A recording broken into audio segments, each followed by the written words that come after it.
Breaking news చూస్తున్నాం. AP రాజకీయాల్లో కులాల అంశం మరోసారి చర్చకు వచ్చింది. కాపు రచ్చ అయితే ఏపీ రాజకీయాల్లో మొదలైందని మనం చెప్పొచ్చు. తాజాగా వైసీపీ నేతలంతా కూడా కాపు నేతలంతా కూడా సమావేశమై చర్చించిన విషయం మనకు తెలిసిందే. ఏదైతే ఏపీలో కాపులంతా కూడా కూటమి ప్రభుత్వానికి వ్యతిరేకంగా ఉన్నారు అన్న వార్తల నేపథ్యంలో ఈ సమావేశం వైసీపీ కాపు నేతలంతా ఏర్పాటు చేశారు. ఈ నేపథ్యంలోనే మరోసారి కాపు హీట్ అయితే ఏపీ రాజకీయాల్లో పెరిగిందని మనం చెప్పొచ్చు. వైసీపీ కాపు నేతలు తూర్పుగోదావరి జిల్లా రామచంద్రాపురంలో సమావేశం కావడంతో ఈ వ్యవహారం కొత్త టర్న్ తీసుకుందని మనం చెప్పాలి. తాజాగా కూటమి కాపు నేతలు వరుసగా వైసీపీని టార్గెట్ చేస్తున్న పరిస్థితి అయితే నెలకొంది. ఈ నేపథ్యంలో పవన్ సైతం కాకినాడలో జరిగిన కార్యక్రమంలో కులాల ప్రస్తావన చేస్తూ చేసిన వ్యాఖ్యలు వైరల్ అయ్యాయి. ఈ సమయంలోనే వైసీపీ ముఖ్య నేత పేర్ని నాని పార్టీ కేడర్కు చేసిన సూచన ఇప్పుడు ఆసక్తికరంగా మారుతోంది. డిప్యూటీ సీఎం పవన్ కళ్యాణ్ ఆటలో అరటిపండు అని ఆయన ఏం మాట్లాడినా వైసీపీ నాయకులు ఎవరూ స్పందించవద్దని పేర్ని నాని సూచించడం జరిగింది. వైసీపీ లక్ష్యంగా సోషల్ మీడియాలో జరుగుతున్న ప్రచారంతో పేర్ని నాని స్పందిస్తూ ఈ వ్యాఖ్యలు చేసినట్లు తెలుస్తోంది. విజయవాడలో సాయికృష్ణ ఎపిసోడ్లోనూ వైసీపీని కూటమి నేతలు లక్ష్యంగా చేసుకున్నారు. కాగా అటు పవన్ కళ్యాణ్ తాజాగా కాకినాడలో మాట్లాడిన వ్యాఖ్యలపైన కూడా వైసీపీ నేతల్లో చర్చ సాగుతోంది. కూటమి నేతలు ఎలా రియాక్ట్ అయినా వైసీపీ కాపు నేతలు తమ సమావేశాలను కొనసాగించాలని డిసైడ్ అయినట్లు తెలుస్తోంది. అయితే వచ్చే వారం విశాఖలో, ఆ తర్వాత తిరుపతిలో సమావేశం కావాలని నిర్ణయించారు. ఇక కాపు రిజర్వేషన్ల అంశం మరోసారి చర్చకు వస్తోంది. జగన్ సీఎం అయిన సమయంలో కాపు రిజర్వేషన్ల గురించి వ్యతిరేకంగా చేసిన వ్యాఖ్యలను గుర్తు చేస్తున్నారు. దీంతో ఇప్పుడు కూటమి ప్రభుత్వం ఈ రిజర్వేషన్లను అమలు చేస్తుందా అన్న చర్చ కూడా తెరమీదకొస్తోంది.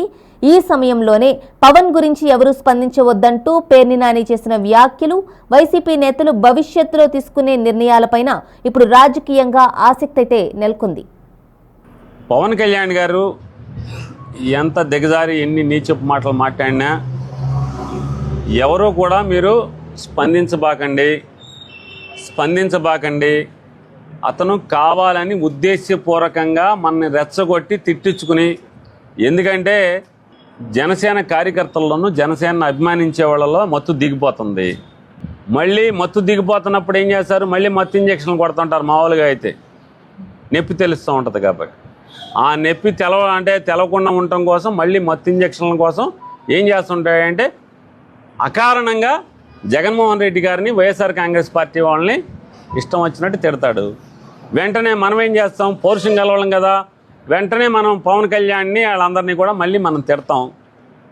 తిడితే ఏం చేస్తాడు, చూసారా మీరు అన్యాయంగా తిడుతున్నారని చెప్పని జనసేన అభిమానులకి మళ్ళీ మత్తు చేయాలి.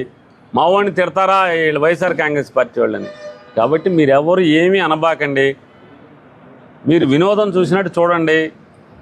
ఏదో అన్న సామెతగా ఉంటుంది, మాట మాటకి హోంశాఖ నా చేతిలో లేదంటాడు. సరే అండి, లాండ్ ఆర్డర్ మీ చేతిలో లేదండి, కానీ పంచాయతీరాజ్ శాఖ మీ చేతిలో ఉంది. పంచాయతీరాజ్ శాఖ మీ చేతిలో ఉంటే పంచాయతీరాజ్ శాఖకి ఏమన్నా మీరు న్యాయం ఏమైనా చేశారా? పంచాయతీరాజ్ శాఖకి మీరేమైనా న్యాయం చేశారా? రూరల్ డెవలప్మెంట్ మీ చేతిలో ఉంది, ఆ శాఖకి ఏమన్నా మీరు న్యాయం చేశారా? అటవీ శాఖ మీ చేతిలో ఉంది, ఆ శాఖకి మీరు ఏమైనా న్యాయం చేశారా? ఉన్న శాఖకి ఏమో న్యాయం చేయరు. ఎంతసేపు పరకాంత మీద దృష్టి ఉన్నట్టుగా మీరు పక్క శాఖ మీద దృష్టి మీకు ఎంతసేపు?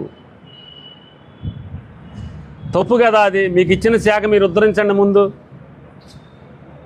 నువ్వు చేసుకున్న ఇళ్ళని ఉద్ధరించి కదా, అది ఉద్ధరించకుండా మీరు ఎంతసేపు పక్క శాఖ మీదకి లాండ్ ఆర్డర్ నేను ఉంటాను. లాండ్ ఆర్డర్ ఏముంటుంది రే? లాండ్ ఆర్డర్ మీరు హోంశాఖ తీసుకోండి, ఇది రిజైన్ చేసేయండి, ఈ శాఖకి ఆ శాఖ తీసుకోండి.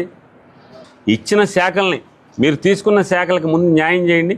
తర్వాత పరకాంతం మీద తర్వాత మోజుపడినట్టుగా పక్క శాఖల మీద లాండ్ ఆర్డర్ మీద తర్వాత మీరు మోజుపడిదిగా అని చెప్తూ మరొకసారి వైఎస్ఆర్ కాంగ్రెస్ పార్టీ వాళ్ళు పవన్ కళ్యాణ్ ఎన్ని తిట్టినా ఎవడో ఒక నాలాంటోడు స్మూత్గా మాట్లాడి సమాధానం చెప్తాడు, విడమర్చి చెప్తాడు. కానీ మీరెవరూ కూడా సోషల్ మీడియాలో కానీ దేంట్లో కానీ ఎవరు మీరు మాట్లాడబాకండి.